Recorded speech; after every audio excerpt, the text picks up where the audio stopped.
இளைப்பாறுதல் அப்படின்னு சொல்லுது. இளைப்பாறுதலுக்குள் பிரவேசியுங்கள் அப்படின்னு போதிக்குது. இளைப்பாறுதல்னா என்ன அர்த்தத்துல சொல்லுது? அப்பா, நீ பிரயாசப்பட, நீ உனக்கு பெரிய விடுதலையும் ரட்சிப்பையும் உண்டாக்குறதுக்காக பிரயாசப்படாத, மலை ஏறி இறங்காத, நீ புண்ணியம் பண்ணிட்டு தெரியாத, நீ அதையும் இதையும் உருண்டு பிறண்டு எப்படியாவது கடவுளுடைய தயவை பெறுறதுக்கு நீ எல்லாத்தையும் செய்யாத. ஏனென்றால் அது அப்படி உண்டாகிறது இல்லை. அவர் செஞ்சு முடிச்சிருக்கிறார். அவரு செஞ்சு முடிச்சிருக்கிறார். ஆகவே நீ பிரயாசப்படுவதற்கு பதிலாக இப்போ வேற ஒரு விதமான பிரயாசத்தில் இருக்கு. என்ன பிரயாசம்? அவர் செஞ்சு முடிக்கிறத பார்க்கறதுக்கு ஒரு பிரயாசம் தேவை. அதுக்குதான் வர்றேன். இப்போ உன்னுடைய பிரயாசம் நீ ஏதோ புண்ணியம் செஞ்சு ரட்சிப்பு அடையணும், விடுதலை அடையணும்ன்றது கிடையாது. நம்முடைய கிறிஸ்தவர்களுடைய பிரயாசம் வேற விதமான பிரயாசம். நான் அதை காண வேணுமே, கர்த்தர் எனக்காக செய்து முடித்தவர்களை காண வேணுமே என்கிற அந்த பிரயாசம் நமக்கு உண்டாகணும். அதுக்கு ஒரு முயற்சி எடுன்றார். அதுக்காக தீவிர முயற்சியில் இறங்குங்கிறார். அந்த இளைப்பாறுதலுக்குள்ள பிரவேசிக்காம போயிடாத. கர்த்தர் உனக்காக ஏற்படுத்தி வச்சிருக்கிற அந்த கானான் தேசத்துல நுழையாம போயிடாத. ஒரு சந்ததியே நுழையாம போயிடுச்சு, இழந்துட்டாங்க. எல்லாத்தையும் ஏற்படுத்தி வச்சுட்டு அவர்களை அழைச்சிக்கிட்டு வந்தாரு. அது எல்லா வரைக்கும் வந்துட்டு அதுக்கப்புறம் எல்லாம் அவ நம்பிக்கையில் அது உள்ள நுழைய முடியாம வனாந்தரத்திலே செத்து போனார்கள். அந்த மாதிரி பண்ணிடாதீங்கன்னு 4ஆம் அதிகாரத்தில் போதிக்கிறார், எபிரேயர் 4ஆம் அதிகாரத்தில். இப்போ அடுத்த தலைமுறையினர் யோசுவாவின் கீழே எரிகோ பட்டணத்துக்கிட்ட வந்திருக்கிறாங்க. இப்போ 2வது தடவையா வந்திருக்கிறாங்க. இப்போ அதனால அந்த முதல் தடவை என்ன நடந்ததையும் பார்க்கணும். அந்த தடவை ஃபெயில் ஆச்சு. அதெல்லாம் மனசில் வச்சுட்டு தான் அப்போ சொல்கிறாரு, இவர்கள்ட்ட விசுவாசம் இருக்குது, இவர்கள் செவரை கடக்க போகிறாங்க. விசுவாசம் இருக்கும்போது, தேவன் நமக்காக செய்து முடித்தவர்களை நாம் விசுவாசிக்கும் போது, அதை பெற்றுக்கொள்ள எவ்வளவு பெரிய செவராக இருந்தாலும் தடையாக இருக்க முடியாது. எவ்வளவு பெரிய யுத்த வீரர்களாக இருந்தாலும் நம்ம தடை செய்ய முடியாது. எவ்வளவு பெரிய இராணுவம் நம்மை நிறுத்த முடியாது. எந்த ஆயுதங்களும் நம்மை தடை செய்ய முடியாது. ஏனென்றால் கர்த்தர் எனக்கு அதை கொடுக்க தீர்மானிச்சிட்டார்னா எதுவுமே தடை செய்ய முடியாது. நான் விசுவாசித்தால் அதை அடைந்து கொள்ளலாம். அதுதான் இந்த எரிகோ பட்டணத்தின் மதில்கள் விழுகிற கதை. அதுக்குள்ள பிரவேசிக்காம விட்டுறாதீங்க. அதான் சப்ஜெக்டிங்க. பிரவேசிச்சிருங்க. எதுக்குள்ள பிரவேசிங்க? அந்த இளைப்பாறுதலுக்குள்ள பிரவேசிங்க. இளைப்பாறுதல்னா என்ன? அவர் செஞ்சு முடிச்சவைகள். நீ பிரயாசப்படுறது இல்லை, அவர் செஞ்சு முடிச்சிட்டாரு. செஞ்சு முடிச்சு உனக்காக ஏற்படுத்தி வைத்திருக்கிறவர்களை பெற்று அனுபவிக்கிற அந்த சந்தோஷத்துக்குள் பிரவேசின்றார். இத வேதம் எங்க போதிக்கிறது? ஆதியாகமத்திலிருந்தே போதிக்குது. முதல் 2 அதிகாரங்கள்லேருந்தே அது போதிக்கிறது. திருப்போம் ஆதியாகமம் 2ஆம் அதிகாரம். இந்த இளைப்பாறுதலை தான் வேதவசனம் ஓய்வு நாள் என்கிற ஒரு கான்செப்டை இன்ட்ரடியூஸ் பண்ணி போதிக்குது. ஓய்வு நாள்ன்றது ரொம்ப பிரதானமான ஒரு தீம் பைபிளில். பழைய ஏற்பாடு முழுக்க ஆதியாகமம் 2ஆம் அதிகாரத்தில் ஆரம்பித்து, பிறகு மோசேயின் காலத்தில் சட்டமாகி ஓய்வு நாள் அனுசரிப்பாயாகன்னு சொல்லி சட்டமாக உண்டு பண்ணி அதை ஜனங்க அனுசரித்து, அப்புறம் ஓய்வு வருஷம்னு ஒவ்வொரு 7வது வருஷமும் ஓய்வாகி, ஒவ்வொரு 50வது வருஷமும் அது ஒரு ஓய்வு வருஷம்னு ஆகி, இப்படியெல்லாம் ஆகி, அப்புறம் இயேசு இந்த பூலோகத்துக்கு வந்த பிறகு இந்த ஓய்வு நாள் சண்டை தான் இவருக்கும் பரிசேயர்களுக்கும். எப்போ பார்த்தாலும் ஓய்வு நாளில் சுகம் அளிச்சிட்டாராக்கும், ஓய்வு நாளில் செய்யக்கூடாது செஞ்சிட்டாராக்கும், ஓய்வு நாள் கட்டளை மீறிட்டாராக்கும். இதுதான் சண்டை. இந்த ஓய்வு நாள் ஓய்வு நாள் ஓய்வு நாள்னு. அவரும் என்ன பிரசங்கம் பண்ணுறாருன்னு பார்த்தா, வருத்தப்பட்டு பாரம் சுமக்கிறவர்களே நீங்கள் எல்லாரும் என்னிடத்தில் வாருங்கள், நான் உங்களுக்கு இளைப்பாறுதல் தருவேன். இயேசுடைய செய்தி என்ன? இந்த இளைப்பாறுதல் உங்களுக்காக ஏற்படுத்தி இருக்கிறேன். நீங்க ஒன்றும் செய்ய வேண்டியதில்லை, நான் செய்து வைத்திருக்கிறதுக்குள்ள பிரவேசியுங்கள், இளைப்பாறுதலுக்குள்ள பிரவேசியுங்கள்ன்றது தான் அவருடைய செய்தி. அப்ப அதை கொஞ்சம் பார்ப்போம் இன்னைக்கு. ஆதியாகமம் 2ஆம் அதிகாரத்துக்கு திருப்புங்க. இந்த இளைப்பாறுதல் அல்லது ஓய்வு நாள் என்கிற கான்செப்ட் எப்படி இன்ட்ரடியூஸ் பண்றாங்க பாருங்க பைபிள்ல. 2ஆம் அதிகாரம் முதல் வசனம், இவ்விதமாக வானமும் பூமியும் அவைகளின் சர்வ சேனையும் உண்டாக்கப்பட்டு தீர்ந்தன. அதாவது முதல் அதிகாரத்தில் சிருஷ்டிப்பை பற்றி சொல்லியிருக்கு நமக்கு. அதை சொல்லி முடித்த பிறகு இவ்விதமாக, அதாவது இப்படி முதல் அதிகாரத்தில் சொல்லியிருக்கிறபடி எல்லா சிருஷ்டிப்பின் கிரியைகளும் முடிந்து விட்டது, செய்து முடிச்சிருக்காரு. சர்வசேனையும் உண்டாக்கப்பட்டு தீர்ந்தன. வானம் பூமியும் சர்வசேனையும் உண்டாக்கப்பட்டு தீர்ந்தன. முடிஞ்சிருச்சு. எல்லாம் சொல்லுங்க, தீர்ந்தன. எல்லாம் செஞ்சு முடிச்சாச்சு. 2வது வசனம், தேவன் தாம் செய்த தம்முடைய கிரியை 7ஆம் நாளில் நிறைவேற்றி தாம் உண்டாக்கின தம்முடைய கிரியைகளை எல்லாம் முடித்த பின்பு 7ஆம் நாளிலே ஓய்ந்திருந்தார். தேவன் தாம் சிருஷ்டித்து உண்டு பண்ணின தம்முடைய கிரியைகள் எல்லாம் முடித்த பின்பு அதிலே ஓய்ந்திருந்தபடியால் தேவன் 7ஆம் நாளை ஆசீர்வதித்து அதை பரிசுத்தமாக்கினார். நிறைய பேருக்கு இது என்ன நடக்குதுன்னு புரியல பாருங்க. எல்லாத்தையும் செஞ்சு முடிச்சிட்டார், சிருஷ்டிப்பெல்லாம் முடிச்சிட்டார், வேலையை முடிச்சிட்டார். முடிச்சுட்டு ஓய்வு எடுக்கிறார். 6 நாள் எல்லாத்தையும் முடிச்சாரு, 7வது நாள் ஓய்வு எடுக்கிறார். கர்த்தருக்கு ஏன் ஓய்வு தேவை? ஏன் 6 நாள் ரொம்ப கஷ்டப்பட்டு வேலை செஞ்சிட்டாரா? நட்சத்திரங்கள்லாம் தொங்க விடுறது ரொம்ப பெரிய வேலைங்க. கஷ்டப்பட்டு இரவும் பகலும் அவர் வேலையில் இருந்தார். தேவதூதரெல்லாம் அவரும் சேர்ந்து படாத பாடுபட்டு சூரியன் சந்திரன் நட்சத்திரத்தெல்லாம் அங்கங்கே வச்சு மீன்கள் பறவைகள் மிருகங்கள் எல்லாம் உண்டாக்கி மரம் செடி கொடிகள்லாம் உண்டாக்கி எல்லாம் பண்ணுறதுலேயே பாவம் களைச்சி போயிட்டாரு. அதனால 7வது நாள் லீவ் விட்டாரு. 6 நாள் ரொம்ப வேலை செஞ்சுட்டுனாக்கும் லீவு தேவைன்னு லீவ் விட்டாரா? ஏசாயா 41ஆம் அதிகாரம் சொல்லுகிறது, do you not know, have you not heard that our God is never tired? நம்முடைய தேவன் ஒருபோதும் களைப்படைகிறதில்லை. நம்முடைய தேவன் ஒருபோதும் களைப்படைஞ்சதே கிடையாதான். தெரியுமா உனக்குன்றார், கேட்குறாரு ஏசாயா. களைப்படையாத தேவன். என்னைக்காவது அவர் டயர்டாக இருக்கு, நான் கொஞ்ச நேரம் தூங்கிட்டு வரேன்னார் அவரு. இல்லை நான் 2 நாள் வெக்கேஷனில் போய் ரெஸ்ட் எடுத்துகிட்டு வந்தால் தான் என்னால் முடியும்னாரா? கிடையவே கிடையாது. இந்த தேவனுக்கு இளைப்பாறுதலே தேவையில்லை. அவர் களைப்பாகிறவரே கிடையாது. அப்பேற்பட்டவருக்கு ஏன் ஓய்வு தேவைப்பட்டுச்சு? ஏன் ஓய்வு அப்படின்னு விடுறார்? ஏன் ஓய்வு நாள் என்பதை உண்டாக்குகிறார்? ஏன் 7ஆம் நாளில் ஓய்ந்திருந்தார்? களைச்சி ஓய்ந்து இல்லை, இது வேற விதமான ஓய்வு. ஓய்வில் 2 விதம் இருக்கு பாருங்க. ஒன்று 6 நாளும் வேலை செஞ்சிட்டு இருக்கோம் தொடர்ந்து, 7வது நாள் வேலையை நிறுத்திடுறோம், வேலை செய்கிறது கிடையாது. ஏன்னா 6 நாள் வேலை செஞ்சோம் இல்லையா, அதில் களைப்பு. ஒரு நாள் லீவ் விட்டு அப்புறம் திரும்பி ஆரம்பிக்கலான்னு. அது ஒரு விதமான ஓய்வு. இங்கே சொல்லியிருக்கிறது அப்படிப்பட்ட ஓய்வு இல்லை. இதுக்கு ஒரு பேரே கொடுத்துட்டாங்க வேத வல்லுநர்கள், ஐடியல் ரெஸ்ட்ன்னு சொல்கிறாங்க. நார்மல் ரெஸ்ட் 6 நாள் வேலை செஞ்சுட்டு 7வது நாள் ஓய்வு எடுக்கிறது நார்மல் ரெஸ்ட்டு. இதை ஐடியல் ரெஸ்ட்ன்றாங்க. ஐடியல் ரெஸ்ட்னா என்ன? இது தேவன் தாமே அனுபவிக்கிற ஒரு ஓய்வு.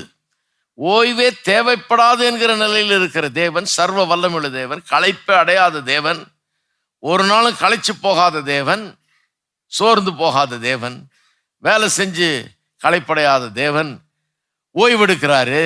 அந்த விதமான ஓய்வு, அதைத்தான் ஐடியல் ரெஸ்ட்ன்றாங்க. சரியான ஓய்வு அது. அந்த ஓய்வை புரிஞ்சுக்கணும். இது வேற விதமான ஓய்வு. ஏன் ஓய்வு இருந்தார்? வேலை செஞ்சு களைச்சதுனால இல்லைன்னு சொல்லிட்டேன். அப்புறம் எதுக்கு ஓய்வு இருந்தார்? எல்லாத்தையும் செஞ்சு முடிச்சதுனால. இது டோட்டல் வேற. முடிச்சதுனால ஓய்வு, களைச்சதுனால இல்லை. முடியாம ஓய்வு கிடையாது, கம்ப்ளீட் பண்ணிட்டதுனால. இங்கிலீஷ்ல அழகா சொல்லியிருக்க அந்த 2ஆம் வசனம், தேவன் தாம் செய்த தம்முடைய கிரியை 7ஆம் நாளில் நிறைவேற்றி அப்படிங்கிறது ஃபினிஷ்ட்னே வருது இங்கிலீஷ்ல. ஃபினிஷ்ட் எல்லாம் சொல்லுங்க, ஃபினிஷ்டு. கல்வாரி சிலுவையில் இயேசு தொங்கின போது என்ன சொன்னார்? இட் இஸ் ஃபினிஷ்ட்னார், முடிந்ததுன்றார், செஞ்சு முடிச்சிடுறாரு. அப்ப எதுக்கு ஓய்வு? தேவன் எதுக்கு ஓய்வு இருந்தாராம்? 7வது நாள் ஓய்வு என்ன மாதிரி ஓய்வு? இது ஐடியல் ரெஸ்ட், இது நார்மல் ரெஸ்ட் கிடையாது, நம்ம அனுபவிக்கிற மாதிரி ஓய்வு கிடையாது. இது வேற விதமான ஓய்வு, தேவன் அனுபவிக்கிற ஓய்வு. தேவனுடைய ஓய்வு என்ன விதமான ஓய்வு? களைச்சு ஓய்வு இல்லை, எல்லாம் செஞ்சு முடிச்சிட்டதுனால ஓய்வு. எல்லாம் செஞ்சு முடிச்சிட்டதுனால ஓய்வு. 6 நாள் எல்லாம் செஞ்சு முடிச்சாரு, 7வது நாள் ஓய்வு. 6வது நாள் கடைசி ஐட்டமாக மனுஷனை உண்டாக்குறார். அவங்களுடைய இதில் தான் எழுதப்பட்டது. அவங்க மோசே தான் எழுதியிருக்காரு பாருங்க. அந்த பின்னணியிலேருந்து வருது வேத வசனங்கள். அப்போ அதை வச்சு தான் நம்ம புரிஞ்சுக்கணும். அவங்களுக்கு இந்த 7ஆம் நாள் ஓய்வு நாள் அப்படின்றதெல்லாம் எப்படி தெரியுமா அனுசரித்தாங்க? நம்ம 7வது நாள்னா எப்படி கால்குலேட் பண்ணுவோம்? சனிக்கிழமை 7வது நாள்னா அன்றைக்கு இருந்து அவங்களுடைய கணக்கின்படி சனிக்கிழமை 7வது நாள்னா சனிக்கிழமை காலையிலேருந்து ஆரம்பிப்போம் அந்த நாள் ஆரம்பிக்குதுன்னு. அவங்க அப்படி கால்குலேட் பண்ணல. ஓய்வு நாள் எப்படி கால்குலேட் பண்ணாங்கன்னா, 6வது நாள் சாயங்காலம் சூரியன் மறையும் போது அப்போ தான் 7வது நாள் ஆரம்பிக்குது. அடுத்த நாள் சனிக்கிழமை சாயங்காலம் திரும்பவும் சூரியன் மறையும் வரை 24 மணி நேரம் பீரியட் தான் ஓய்வு நாள். ஒரு நாள்னு சொல்லும்போது காலையிலேருந்து அடுத்த நாள் காலையில் வரைக்கும் இல்லை, சாயங்காலத்துலேருந்து அடுத்த நாள் சாயந்தரம் வரை. அப்போ ஓய்வு நாள் அனுசரித்தவர்கள் இயேசுவின் காலத்துலலாம் வெள்ளிக்கிழமை சாயந்தரம் ஆரம்பித்து சனிக்கிழமை வரைக்கும் சாயந்தரம் வரைக்கும் அனுசரிக்கிறாங்க. இன்றைக்கும் அப்படி தான் யூதர்கள் மத்தியில் பார்த்தீங்கன்னா ஓய்வு நாள் அனுசரிக்கிறது ஃப்ரைடே நைட்டு ஆரம்பிச்சிருவாங்க, சாட்டர்டே நைட் வரைக்கும் ஓய்வு நாள். அப்படி பார்த்தீங்கன்னா ஃப்ரைடே ஈவினிங் மனுஷனை உண்டாக்குனாருன்னு வைங்க, ஏன்னா அவன் தான் கடைசி ஐட்டம். உண்டாக்குன உடனே அன்னைக்கு நாள் முடிஞ்சிருச்சு, 6வது நாள் முடிஞ்சிருச்சு, கடைசியாக மனுஷனை உண்டாக்கிட்டார்.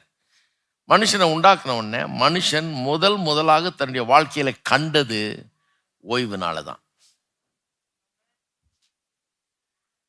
முதல்ல மனுஷனுக்கு எதை அறிமுகப்படுத்துகிறாரு? ஓய்வை தான் அறிமுகப்படுத்துகிறார்.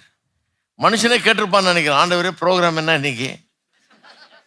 நல்ல கை காலெல்லாம் கொடுத்துருக்கிறீரு, நல்ல பெல்லனை கொடுத்துருக்கிறீரு, நான் என்ன பண்ணணும், எங்கே போகணும், எதை செய்யணும் சொல்லும், ரெடி, நான் வேலைக்கு ரெடி.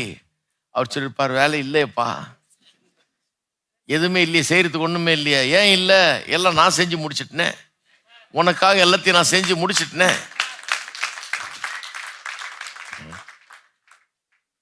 ஆகவே நான் ஓய்வு எடுக்க போகிறேன், நீயும் என் கூட ஓய்வில் பிரவேசி, நீயும் நுழைஞ்சுக்க இந்த ஓய்வில். அப்போ மனுஷனும் ஓய்வு எடுக்கிறான் தேவனோட. ஃபஸ்ட்டு வாழ்க்கையில் அனுபவிச்சது என்னன்னு ஆதாம கேட்டிங்கன்னா ஓய்வு தான். உண்டாக்குன உடனே எதை அனுபவிச்ச? ஓய்வை தான் அனுபவிச்ச. எந்த ஓய்வு? வேலை செஞ்சு களைச்சதுனால வந்த ஓய்வு இல்லை ஆதாம் அனுபவிச்ச ஓய்வு, தேவனுடைய ஓய்வை அனுபவிச்சான். அந்த ஓய்வு எப்படிப்பட்ட ஓய்வு? அதான் ஐடியல் ரெஸ்ட்ன்றோம். அது என்ன மாதிரி ஓய்வு? ஓய்வே தேவையில்லை அவருக்கு, களைக்கிறதே இல்லை அவர் அனுபவிக்கிற ஓய்வு. அவர் எதுக்கு ஓய்வு அனுபவிச்சாரு?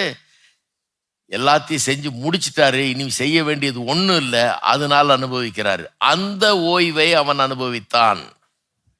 நல்லா இருக்கீங்களா? கவனிக்கிறீங்களா? அந்த ஓய்வுக்குள்ள அவன் பிரவேசித்தான். அந்த ஓய்வுக்குள்ளதான் அவன் பிரவேசித்தான்னா, அந்த ஓய்வு எப்படிப்பட்டது? எதுக்குள்ள பிரவேசித்தான் அவன்? அவர் எல்லாத்தையும் செஞ்சு முடிச்சிட்டாரு, அதை அனுபவிக்கிற அந்த வாழ்க்கைக்குள்ள பிரவேசித்தான். அவர் செய்து வைத்து ஏற்படுத்தி வைத்திருக்கிற எல்லா காரியங்களும் அனுபவிச்சு அதிலே மகிழ்ந்து வாழும் ஒரு நிலையை அடைகிறான். அதுதான் ஓய்வு. அவன் அடைந்த ஓய்வு என்ன? அவர் செஞ்சு வச்சதெல்லாம் இவன் பெற்று அனுபவிச்சான். அதான் முதல்ல நடந்தது மனுஷனுடைய வாழ்க்கையில. முதல்ல நடக்கிறது என்ன? அவன் பிரயாசப்பட்டு அதையும் இதையும் பண்ணி காலைல போய் தண்ணியை தேடி குழாயில் லைனில் நின்று அதெல்லாம் ஒன்றும் கிடையாது. சாப்பாடு எங்கன்னு போய் ரேஷன் கடை திறந்துருச்சான்னு பார்த்துட்டு வரல, எல்லாம் ரெடியாக இருக்குது, ஒன்றும் செய்கிறதுக்கு ஒன்றுமே இல்லை. அவர் எல்லாம் செஞ்சு முடிச்சிட்டார். இவன் வேலை அதை சாப்பிட்ற வேலை, இவன் வேலை அதை அனுபவிக்கிற வேலை. இதையெல்லாம் பெற்று அனுபவிக்கிற ஒரு இதை தான் அதுதான் அவனுடைய ஓய்வு. உன் ஓய்வு எப்படி இருந்ததுன்னு அவனு கேட்டிங்கன்னா, ரொம்ப என்ஜாய் பண்ணேன், ரொம்ப என்ஜாய் பண்ணுங்க. என்னத்தை என்ஜாய் பண்ண? அவர் செஞ்சிருக்காரு, அதையெல்லாம் என்ஜாய் பண்ண. இன்னைக்கு கிறிஸ்டியானிட்டியை மாத்திட்டாங்க பாருங்க, எல்லாரையும் சன்னியாசி ஆக்கிட்டாங்க, எல்லாரையும் சாமியாராக்கி ஒன்றுத்தையும் என்ஜாய் பண்ணக்கூடாதுன்ற அளவுக்கு கொண்டு வந்து நம்ம எல்லாருக்கும் தாடி வளர்த்து காவியை போட்டு விட்டாங்க. காட்டுக்கு போன்னு இருக்கிறது எல்லாம் திறந்துட்டு ஒன்றும் இல்லாமல் போங்கிற மாதிரி கிறிஸ்தவத்தை போதிச்சிட்டாங்க. எவ்வளோ பெரிய வருத்தமான காரியம் பாருங்க. இந்த மாதிரி போதனைக்கு நான் பரம எதிரி, அது நான் பயப்படுறதே இல்லை. கர்த்தருடைய சித்தமே கிடையாது அது. எல்லாத்தையும் மனுஷனுக்காக உண்டாக்கிட்டு அவனை அந்த இளைப்பாறுதலுக்குள்ள பிரவேசிக்க பண்றார். அவனும் ஓய்வுக்குள்ள பிரவேசிக்கிறான். அவனுடைய ஓய்வு எப்படி இருந்தது? தேவன் அவனுக்காக செய்து முடித்த எல்லா காரியத்தையும் பெற்று அனுபவித்ததில் மகிழுகிறான். அதுதான் ஓய்வு இல்லையா? கூட நம்ம வெக்கேஷன்னு போகிறோம் இல்லையா? வெக்கேஷன் வந்துடுச்சுன்னா சும்மா வீட்டில் முடங்கி அப்படியே படுத்துக்கிட்டு கிடக்குறோமா? கிடையாது. நான்லாம் வெக்கேஷன்னா எங்கேயாவது வெளியூருக்கு போயிடுவேன். எங்கேயாவது போயிட்டு மலைகளை அங்கங்கே போயிட்டு மலையிலேருந்து இறங்குவோம். வேலை பண்ணிக்கிட்டு காலையிலேருந்து கிளம்பி 9 மணிக்கு கிளம்பி சாயந்தரம் வரைக்கும் நடந்து இறங்கி இருக்கிறேன். கொடைக்கானல் மலையெல்லாம் அங்கேருந்து இறங்கி வந்துருக்குறோம். என்னங்க ஓய்வுன்ட்டு இவ்வளோ கஷ்டப்பட்டு காலையிலேருந்து சாயந்தரம் வரைக்கும் நடந்துக்கிட்டு இருக்கிறீங்க? அதாங்க ஓய்வு. கடவுள் மலையை எனக்காக உண்டு பண்ணார், நான் அனுபவிக்கும்படியா. என் கால்கள் என்னுடைய கால்கள் அந்த இடத்தெல்லாம் மிதிக்கும்படியாக, அதன் காட்சியை நான் கண்டு களிக்கும்படியாக, அதை ரசிக்கும்படியாக, அதனுடைய இன்பத்தை நான் அனுபவிக்கும்படியாக, அந்த காத்தையும் அந்த கிளைமேட்டையும் அதனுடைய எல்லாத்தையும் நான் அனுபவிக்கும்படியா எனக்கு உண்டு பண்ணி இருக்கிறார். காலைல 9 மணிக்கு கிளம்பி பழனிக்கு வந்து சேர்ந்து 6-7 மணிக்கு சாயந்தரம் கிட்டத்தட்ட இருட்டுற மாதிரி ஆயிடுச்சு. யானைகள்லாம் பார்த்தோம். தான் ஓய்வு. என் டென்னிஸ் ஷூஸ் எல்லாம் கிழிஞ்சு விரல் வெளியே வந்துருச்சு. அந்த மாதிரி நடனா அந்த காடு மேலேயும் அப்படிப்பட்ட ஒரு நட. அப்போ ஓய்வுனா சும்மா உட்காந்து இல்லை, இங்கேயும் நிறைய கஷ்டப்பட்டு வேலை செய்கிறோம். அங்கே போய் காலையிலேருந்து சாயந்தரம் வரைக்கும் அங்கே வந்து இறங்கி வந்து என்ன பண்ணோம்? ஒன்றும் பண்ணல. ஒரு வேன் எடுத்து திருப்பி மேலே ஏறி போனோம். இதுக்கு அவ்வளோ தூரம் கீழே இறங்கி நடந்து, ஆமாம் அதுக்கு தான் கீழே இறங்கி நடந்து வந்தோம். சும்மா மேலே போகிறதுக்கு. ஆமாம் அதுதான் ஓய்வு. என்ன பண்ணிட்டு இருக்கிறோம்? அனுபவிச்சுட்டு இருக்கிறோம். மேலே போய் என்ன பண்ணோம்? அருமையான ஒரு ஹோட்டலில் போய் சூப்பரான சாப்பாடு ஒன்று சாப்பிட்டோம். ஏன்னா நடந்துருக்கோம்ல காலையிலேருந்து. காலையில் சாப்பிட்ட ஒரு தோசை தான், அதுக்கப்புறம் ஒன்றும் கிடையாது. இப்போ போய் ஒரு அருமையான ஹோட்டலில் உட்காந்து பல வகையான சாப்பாடு அங்கே நல்லா ருசித்து உட்காந்து நல்லா சாப்பிட்டு அனுபவித்தோம். சில கிறிஸ்தவம் கிடச்சோம், ஐயோ இதெல்லாம் அனுபவிக்கலாமா?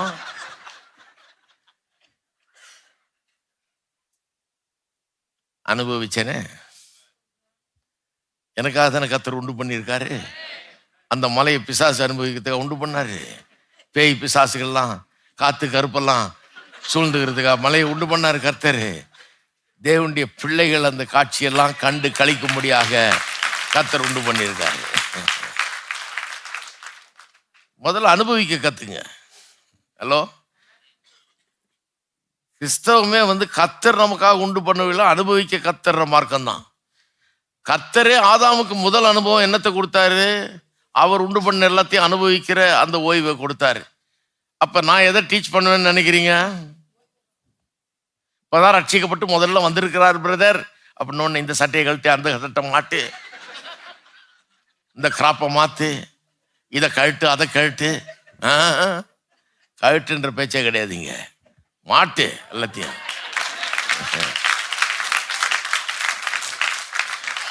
என்ன அது எல்லாம் கழட்டுன்றாங்க, நீங்க மாட்டுன்றீங்களே? அட மாட்டுறதுக்கு தானே கொடுத்துருக்கிறாரு. மாட்டிக்கோ, எல்லாத்தையும் அதை வச்சு என்னென்ன நல்லா பண்ண முடியுமோ பண்ணிக்க. அனுபவி, எல்லாத்தையும் பெற்று அனுபவி. கர்த்தர் உனக்காக கொடுத்த எல்லாத்தையும் சந்தோஷமா அனுபவி. அனுபவிக்கும் போது கர்த்தரை நினைச்சுப்பார். கர்த்தர் எவ்வளவு நல்லவர், எவ்வளவு பெரியவர், எவ்வளவு அன்புமிக்க தேவனவர். உங்களுடைய தேவன் எவ்வளவு பெரிய நல்ல பரலோக தகப்பன் என்பதை எண்ணி பார்த்து மகிழ்ந்து சந்தோஷப்பட்டு கர்த்தரை துதி. அதுக்கு தான் ஓய்வு நாள். அதுக்கு பின்னால மோசேயின் கீழே ஒரு சட்டமே கொண்டு வந்துட்டாங்க, ஓய்வு நாளில் வேலை செய்யக்கூடாதுன்னு. அதனால சட்டம் கொண்டு வந்தோடனே இவனுங்க எல்லாம் ரொம்ப அப்படியே லீகலிஸ்டிக் ஆயிட்டான். சட்டத்திட்டம் பேச ஆரம்பிச்சான். வேலை செய்யக்கூடாது, உழக்கூடாது, அறுக்கக்கூடாது. உழக்கூடாதுன்ன உடனே அந்த சேர் இங்கிருந்து சேர் அப்படி தள்ளி கூட போட முடியாது, ஏன்னா உழுதுறோம், நிலத்தை உழுதுறோன்றான். அறுக்கக்கூடாதுன்ன உடனே கண்ணாடியில் முகத்தை பார்க்கக்கூடாதுன்ட்டான் ஓய்வு நாளில். ஏன் பார்த்தீங்கன்னா அதை வெள்ளை முடி இருக்கும். அந்த காலத்தில் எனக்கு 1-2 வெள்ளை முடி வர ஆரம்பிச்சது பாருங்க. அதை கரெக்டாக பார்த்து காலில் பிடிக்கிடுவேன். வெளியே வந்த உடனே விடுறது இல்லை அதை, ஏன்னா 1-2 தான். அதை பிடிங்கிட்டா எல்லாம் மீதியெல்லாம் கருப்பாக இருக்கும். இப்போ எதை பிடுங்கிறது சொல்லுங்க?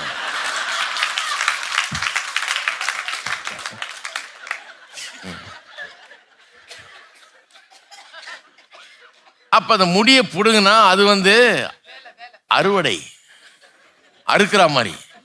அது கூடாதுன்ட்டானுங்க. இப்படி பண்ணி சட்டத்திட்டங்களை பேசி இது பண்ணி ஓய்வு நாளுடைய டேஸ்டே கெடுத்துட்டாங்க பாருங்க.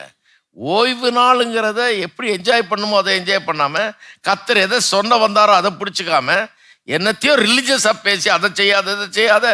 கடைசியில் இயேசு உலகத்தில் வந்தோடனே அவர் ஓய்வு நாள் இன்னைக்கு சோகம் கொடுத்தாரா? அவர் அப்போ தீர்க்கதரிசியே கிடையாது. தீர்க்கதரிசியாக இருந்தால் ஓய்வு நாளில் சோகமாக்கியிருப்பார் அவனை. அதுவும் சேத்துல எச்சையை துப்பி சேர் உண்டாக்கி அவன் கண்ணில் பூசி போய் கழுவிட்டு வா, சீலோவாம் குளத்தில் போய் கழுவிட்டு வான்னாரான். இங்கே ஒருத்தர் என் நண்பர் ஒருத்தர் வெளிநாட்டிலேருந்து வந்தார். அவர் இங்கே திருநெல்வேலிக்கு இங்கே கூப்பிட்டு போயிருந்தேன். நான் ஒரு நாள் வந்துட்டேன் ஞாயிற்றுக்கிழமை கோயில். நான் அவர் அங்கே பிரசங்கம் பண்ண விட்டேன். இவர் சேத்துல எச்சையை துப்பி சேர் உண்டாக்கி அங்கே ஒரு ஆளுக்கு ஜெபம் பண்ணியிருக்காரு. அங்கேருந்து எனக்கு ஃபோன் வருது நைட்டு. அங்கே இந்த ஆளை கொண்டு வந்து நீங்கள் விட்டு போனீங்க, இவர் சேத்துல எச்சையை துப்பி கண்ணில் பூசிக்கிட்டு இருக்கிறாரு, இவர் எங்கே பிடிச்சிங்க இந்த ஆளுன்னு. எனக்கு தெரியாது இப்படி பண்ணுவாருன்னு. ஒரு நாள் விட்டதில் இவ்வளோ கல்யாணம் பண்ணிட்டாரு. வந்தோடனே கேட்டேன், ஏன் சேத்துல எச்சையை பூசி சேர் உண்டாக்கி? ஆமாம், இயேசு பண்ணலையான்னாரு. ஆடா, அவர் எதுக்கு பண்ணாரு தெரியுமா? இந்த யூதர்களை அப்செட் பண்ணுறதுக்காகவே பண்ணாரு. எதுக்கு அப்செட் பண்ணணும்? சும்மா அப்செட் பண்ணுறதுக்காக இல்லை, சத்தியத்தை உணர வைக்க வேணும். ஓய்வு நாள்னா என்னன்னு அவனை எப்படி உணர வைக்கிறது? உணர வைக்கிறதுக்கு அவன் அப்செட் பண்ணுறதுக்காகவே பண்ணுறாரு. அப்போதான் அவன் கேள்வி கேட்பான். கேள்வி கேட்டால் அவர் பதில் சொல்லலாம். அவனுக்கு உண்மையான சத்தியம் வழங்கும். ஓய்வு நாள்னா கடவுள் நமக்காக செய்து முடித்தவைகள் அப்படிங்கிற உண்மையை அவனுக்கு சொல்லலாம். அதை அனுபவிக்கிறதான் ஓய்வை கொடுத்தாரு. கர்த்தர் நமக்காக என்னெல்லாம் செஞ்சு முடிச்சிருக்காருன்றதை பேசலாம். அதுக்கு தான் வேணும்னே செஞ்சார். வேணும்னே ஓய்வு நாள் நன்றி அப்படி பண்ணுறாரு. நிறைய சோகங்கள்லாம் பாருங்கள், காஸ்பலில் வாசிக்கும் போது, சுவிசேஷத்தை வாசிக்கும் போது ஓய்வு நாள் அன்றைக்கி தான் வேணும்னே சோகம் கொடுக்குறாரு. நான் இங்கே வந்து ஊழியத்தை ஆரம்பித்தப்ப நான் கொஞ்சம் வித்தியாசமான ஆள் பாருங்கள். என் முடி வித்தியாசம், என் உடை வித்தியாசம், எல்லாம் வித்தியாசம். அதனால் நான் ஆரம்பித்தப்ப நம்ம ஊர் ஆளுங்க தான் இந்த மேதாவிகளாச்சு எல்லாம், சிலர்லாம். அதாவது நம்ம என்ன செய்யணும்னு சொல்லிகிட்டே இருப்பான். வந்து, பிரதர் இந்த சட்டையை போடாதீங்க, இந்த சட்டையை போட்டு மேடையில் ஏறாதீங்க பண்ணுவான். சீரியஸாக வந்து என்கிட்ட இந்த அப்போ நான் ரொம்ப வாலிபனாக வேறு இருந்தேன் இல்லையா, இந்த சட்டையை போட்டு மேடையெல்லாம் ஏறக்கூடாது பண்ணுவான். நான் பார்த்துட்டு கொஞ்ச நாள் சரி சொல்கிறான்லன்னு சொல்லி போடாமல் இருந்தேன். அப்புறம் எனக்கு எப்போ தான் திருந்த போகிறான் இவன் அப்படின்னு சொல்லிட்டு இவனுக்காகவே போட ஆரம்பித்தேன். அவனுக்கு என்ன அப்செட் ஆகுமோ அதை போட ஆரம்பித்தேன். ஒருத்தர் வந்து கேட்குறான்கிட்ட, என்ன இப்படி இதை போட்டுட்ருக்கிறீங்க, இதை கழட்ட வேணாமா? அட, உனக்காக தானே போட்டுட்ருக்கிறேன். நீ என்னைக்கு திருந்த போகிற? நீ நல்லா அப்செட் ஆகி சத்தம் போட்டு கோபம் வந்து அப்புறம் யோசிச்சு நீ திருந்தணும். விளக்கம் கேட்டால் நான் சொல்கிறேன், நீ திருந்துறதுக்காக தான் போட்டு. இன்றைக்கும் நான் போட்டுட்ருக்க நிறைய இது வந்து எனக்கு போடணும்னு ஒன்றும் அவசியம் கிடையாது, சூட்டை மாட்டணும்னு ஒன்றும் அவசியம் கிடையாது, இந்த கலரில் மாட்டணும்னு அவசியம் கிடையாது. இந்த கலர் வேணான்றதுனால இந்த கலரில் மாட்டிகிட்டு இருக்கேன்.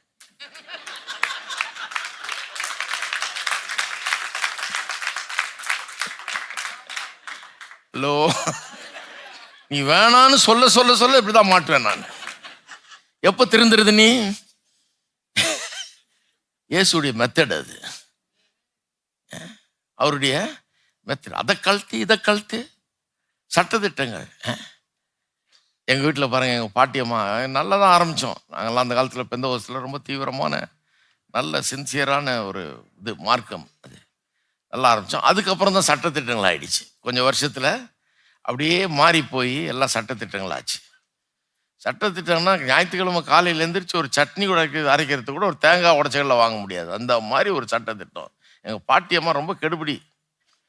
ஞாயிற்றுக்கிழமை எதாவது வாங்கினீங்கன்னா அவன் சாப்பிட மாட்டாங்க. நான் அடியேன் தான் போய் ஒவ்வொரு ஞாயிற்றுக்கிழமையும் திருட்டுத்தனமாக போய், ஏன்னா எங்கள் அம்மா அந்த சட்னிக்கு வேண்டியது அதுக்கு முந்தின நாள் வாங்கி வைக்கக்கூடாது, ஞாயிற்றுக்கிழமை காலையில் தான் வாங்குவாங்க. அது அரைக்கிறதுக்கு 10 நிமிஷத்துக்கு முன்னால் தான் போய் வாங்கிட்டு வாங்குவாங்க. கீழே மளிகை கிடாங்க பக்கத்தில். நான் தான் போய் வாங்கிட்டு வருவேன், மறைச்சி வாங்கிட்டு வரணும் பத்திரமா. பொய்ய வேற சொல்லணும், இல்லை நான் போயிட்டு வந்தேன், ஏன்னா இல்லைன்னா சாப்பிட மாட்டாங்க. ஏன்னா சட்டத்திட்டம் ஓய்வு நாள் அதை பண்ணக்கூடாது. நீ இப்படி பண்ணினா நான் சாப்பிட மாட்டேன்.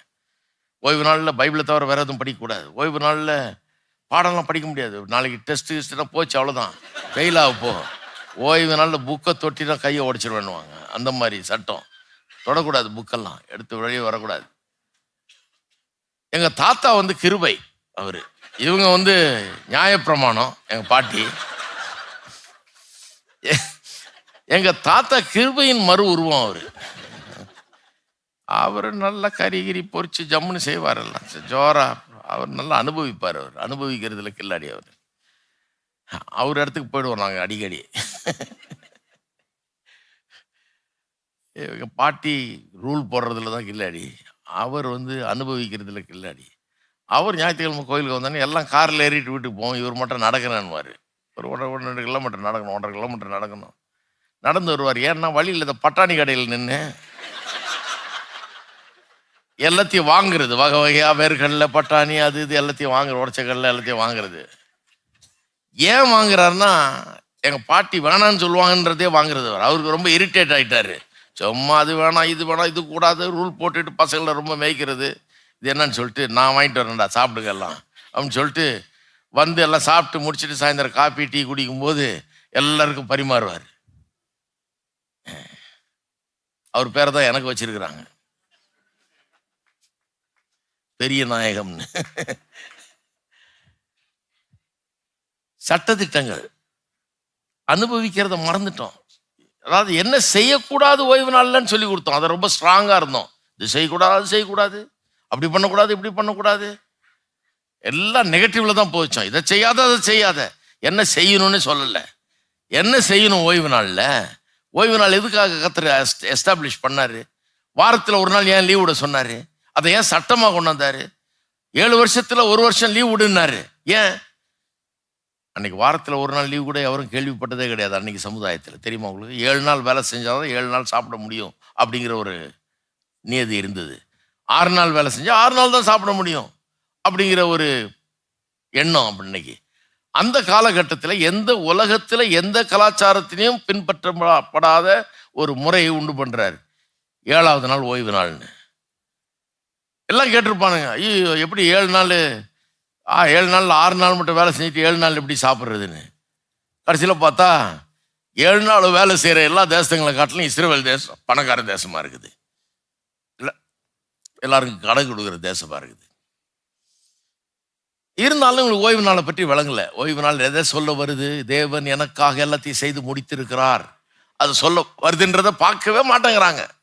ஓய்வு நாளை சட்டமா அனுசரிக்கிறாங்க, வேலை செய்யக்கூடாதுன்றதை அனுசரிக்கிறாங்க. ஆனால் என்ன செய்யணுங்க அப்படின்றத கவனிக்கிறதே கிடையாது. கடைசியில் என்ன பண்ணார்? ஒரு நாள் பத்தாது, நீ பேசாம 7வது வருஷம் ஒரு ஃபுல் இயர் ஓய்வு எடுத்துக்கிட்டார். அலறிட்டானுங்க. ஐயோ, 7வது வருஷம் ஓய்வு எடுத்தா எப்படி சாப்பிட்றது? ஒரு அமெரிக்கன் என்று சொல்றாரு, 2 வாரத்துக்கு மேலே தாங்காதுங்க. ஒரு வாரமும் வெள்ளிக்கிழமைகளுக்கு பே செக், அதை வாங்கி பில்லெல்லாம் பே பண்ணணும், பில்லெல்லாம் காத்துக்கிட்டு இருக்குமே. 2 வாரத்துக்கு மேலே செக் வாங்கலைன்னா, சம்பளம் வாங்கலைன்னா கதை கந்தல் ஆயிடும், முடியாதே அப்படிங்கிறாரு. நம்ம கதை எப்படி இந்தியாவில்? கிட்டத்தட்ட அப்படிதான். 1 மாதம் 2 மாதம் தாங்குமா சம்பளம் இல்லாமல்? அதுக்கப்புறம் என்ன பண்ணுறது? எப்படி வாடகை செலுத்துறது? எப்படி எல்லாம் பண்ணுறது? 1 வருஷம் லீவ் எடுத்துக்க சொல்கிறாரு. எல்லாம் கேட்டாங்க, எப்படி 1 வருஷம் லீவ் எடுக்கிறது? யார் சோறு போடுவா? அவர் சொன்னார், அதுதானே பாயிண்டே. சோறு வந்து உன் வேர்வையினால வர்றது இல்லை, என்னுடைய ஆசீர்வாதத்தினால வர்றது. அதை நீ விளங்கிக்காததுனால தான் நான் சொல்றேன் 1 வருஷம் ஓய்வெடு. அப்ப எப்படியா சாப்பிட்றது? 7வது வருஷம் எப்படி சாப்பிட்றது? விதைக்காம, விளைச்சல் இல்லாம, அறுக்காம, விதைக்காம, பயிரிடாம எப்படி சாப்பிட்றது சொல்றாரு. பைபிள் வாசித்து பாருங்க, நேரம் இல்லை எனக்கு. 6வது வருஷத்துல டபுளா கொடுத்துட்றேன் உனக்குன்ட்டார். 6வது வருஷம் டபுள் சேலரி கொடுத்தா ஒரு நாள் 1 வருஷம் லீவ் எடுத்துக்குவீங்களா நீங்க? என்ன மாதிரி அரேஞ்ச்மெண்ட் பாருங்க. 6வது வருஷம் உனக்கு டபுள் சேலரி கொடுத்துறேன், பரவாயில்ல, 7வது வருஷம் ஓய்வு எடுத்துக்கன்றாரு. ஊர் உலகத்திலே இல்லாத நியாயம். இப்படி அதன் பிறகு 50வது வருஷமும் ஓய்வு வருஷமாக்கிட்டாரு, யூபிலி வருஷம் ஆக்கி. அந்த 50வது வருஷம் 49வது வருஷத்துக்கு அடுத்த வருஷம். 49வது வருஷம் வந்து ஒரு ஓய்வு வருஷம் இல்லைங்களா? அது ஒரு ஓய்வு வருஷம். ஒரு 7 வருஷமும் ஓய்வுனா 7 7 49, அது ஒரு ஓய்வு வருஷம். அப்பா ஓய்வு இருந்தான் 1 வருஷம், பரவாயில்ல, அடுத்த வருஷமும் எடுத்துக்கின்றார்.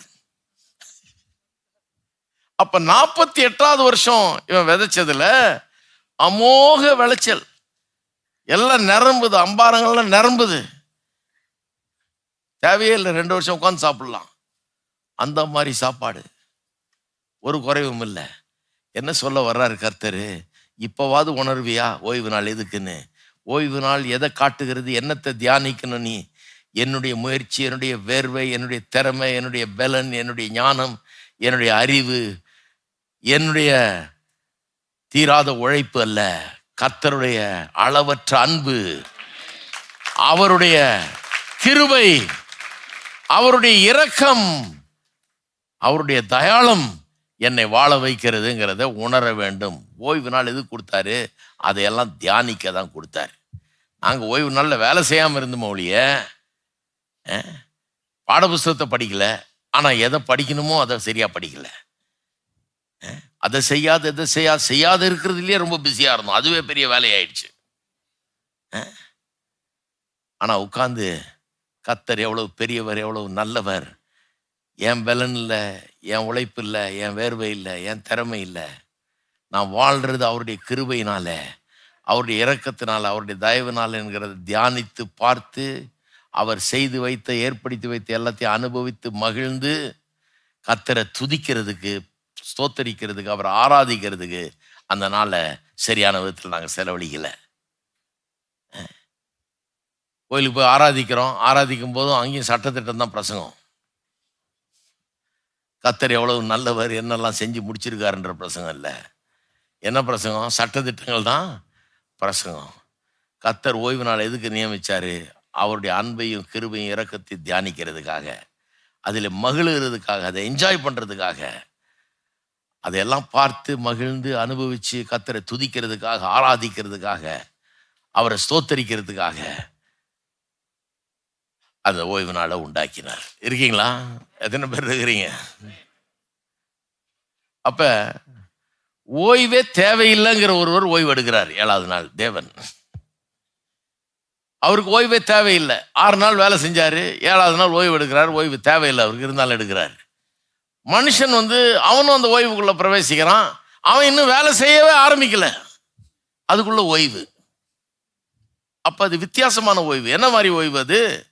வேலை செஞ்சதுனால ஏற்பட்ட களைப்பினால ஓய்வு இல்லை, தேவன் எல்லாம் செஞ்சு முடிச்சிட்டாருங்கிறதுனால ஓய்வு. தேவன் செய்து முடித்தவளை அனுபவிக்கிற ஓய்வு. எத்தனை பேருக்கு நல்லா புரியுது? அப்ப மனுஷனுடைய வாழ்க்கையே இப்படிப்பட்ட ஒரு இளைப்பாறுதலாய் இருக்க வேண்டும். இந்த இளைப்பாறுதலுக்குள்ள மனுஷன் பிரவேசிக்கணும். கர்த்தர் எனக்காக காட்டுகிற அவருடைய கிருபை, அவருடைய இரக்கத்தின் மூலமாக தான் நான் வாழுகிறேன், அதுதான் என்னை வாழ வைக்கிறதுங்கிற எண்ணம் அவனுக்கு உண்டாக வேண்டும். அந்த உணர்வு அவனுக்கு உண்டாக வேணும். அதுதான் ஓய்வு. இயேசு இந்த புலகத்தில் வந்தபோது ஓய்வு நாளை புரிந்து கொள்ளாத சிலர் அவர்கிட்ட சண்டைக்கு நின்னாங்க. ஓய்வு நாளில் எப்படி நீ பண்ணலாம்? தான் சேற்றை உண்டாக்கி, எச்சையை துப்பி சேற்றை உண்டாக்கி சோமாக்குனது கோபம் அவங்களுக்கு. இருந்தாலும் தீர்க்கதரிசியே கிடையாது, இவர் ஒழுங்கான ஆளே கிடையாது, ஏன்னா ஓய்வு நாளில் பண்ணிட்டாராக்கும் இதை அப்படிங்கிறாங்க. 18 வருஷமா கூனியா இருந்த ஒரு ஸ்திரீ தேவாலயத்துக்கு போறாரு. யூத ஸ்திரீ, ஆபிரகாமின் குமாரத்தின்னு அவரே சொல்றாரு. 18 வருஷமா கூனியா இருந்தா. இவர் பார்த்துட்டு சொல்றாரு, பெண்ணே நீ விடுதலை ஆனா என்ற அவ நிமிர்ந்து நின்ட்டா. 18 வருஷமா குறிஞ்சு பாருங்க எப்படி இருக்குதுன்னு. அப்ப தெரியும் உங்களுக்கு அதனுடைய வேதனை. நல்லா ஆயிட்டா. எல்லாருக்கும் கோபம், ஓய்வு நாளில் எப்படி பண்ணாரு இது அப்படின்னு சொல்றாரு. உன் ஆடோ மாடோ ஒரு குழியில விழுந்தா தூக்கி விட மாட்டியா நீ? ஆபிரகாமுடைய குமாரத்தி ஆகிய இவள் 18 வருஷமா கட்டப்பட்டிருக்கிறா வியாதியில், அதுல நான் விடுவித்தது தவறா? அதுல ஒரு தப்பா? அதை செஞ்சது ஒரு தப்பா நான் செஞ்சது அப்படின்னு கேட்கிறாரு. மதம் பிடிச்சு போயிடுச்சு பாருங்க, பைத்தியம் பிடிச்சு போச்சு இவங்களுக்கு. சத்தியம் வழங்கல, கோவப்படுறானுங்க. சொல்றாரு நான் செஞ்சது கரெக்டு, ஓய்வு நாள் அனுசரிக்கல இவர்ன்றாங்க, கட்டளை மீறிட்டாருன்றாங்க. உண்மையில பார்க்க போனா அவர் ஒருத்தர் தான் ஓய்வு நாளை அனுசரிக்க வேண்டிய விதத்தில் அனுசரித்தார். மீதி பேர் இவங்கெல்லாம் வேலை செய்யாம இருந்தாங்களே ஒழிய ஓய்வு நாளை அனுசரிக்கவில்லை. அனுசரிக்க வேண்டிய விதத்தில் அனுசரிக்கல. இவர் எப்படி அனுசரிக்க வேண்டிய விதத்தில் அனுசரிச்சார்? அந்த பெண் 18 வருஷமா ஓய்வு இல்லாமல் இருந்தாள். ஓய்வு இல்லாம இருந்த ஆபிரகாமுக்கு கொடுத்த ஆசீர்வாதத்துல சுகம் ஒன்று. ஆனா அந்த பெண் 18 வருஷமா கூனியா இருந்து அந்த வேதனையில வியாதியில கஷ்டப்பட்டு கொண்டிருந்தாள். குனிஞ்சே நடந்துகிட்டு இருந்தா. ஆனால் அன்றைக்கு கர்த்தர் அவளை அந்த வேதனையிலிருந்து விடுதலை ஆக்கினார், இளைப்பாறுதலுக்குள்ள பிரவேசிக்க பண்ணினார். அவளையும் ஓய்வுக்குள்ள நடத்தி அவரும் ஓய்வை அனுபவித்தார். இதுதான் ஓய்வு நாளை அனுசரிக்கிற விதம். அவர் சுகமாக்குனது தான் உண்மையான ஓய்வு அனுசரிக்கிற விதம். இதை புரிஞ்சு கொள்ள முடியல பாருங்க. யூதர்கள் கடைசி வரைக்கும் நம்பிட்டு இருந்தாங்க. கட்டளையை மீறுறான், ஓய்வு நாள் கட்டளையை மீறுறான் அந்த ஆளு, சிலுவையில போட்டு அடி கொல்லுவன அப்படிங்கிறாங்க. ஆனா கட்டளை மீறாதவர் இவர் தான். ஓய்வு நாள் அனுசரிக்க வேண்டிய விதத்தில், உண்மையான விதத்தில் அனுசரிக்கிறவர் இவர் ஒருத்தர் தான். அவங்கெல்லாம் யாரும் அனுசரிக்கல. அதுதான் உண்மை. எவ்வளோ பெரிய கான்ட்ரடிக்ஷன் பாருங்க. உலகம் எப்படி இருக்குது பாருங்க. மதம் எப்படி இருக்குது, உண்மையான மார்க்கம் எப்படி இருக்குதுன்னு கவனிங்க.